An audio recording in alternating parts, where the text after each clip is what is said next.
মনোবিজ্ঞানীদের মধ্যে সবচেয়ে বেশি আধিপত্য বিস্তার করে আছেন ডেল কার্নেগি।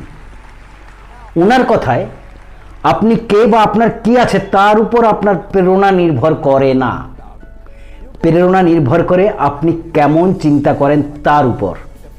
উনি বলেছেন, সফলতার যদি কোনো গোপন রহস্য থেকে থাকে তা হলো অন্যের দৃষ্টিভঙ্গিকে বুঝতে পারা এবং তার সমস্যাগুলো তার চোখ দিয়ে তার মতো করেই দেখতে পারা, যেমনটা আমরা নিজের সমস্যাকে দেখতে পাই।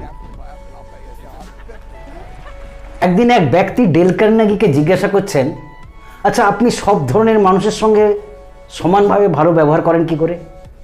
তিনি উত্তরে বলেন, মানুষ নিয়ে কারবার করা যেন সোনার জন্য মাটি খোঁড়ার মতন।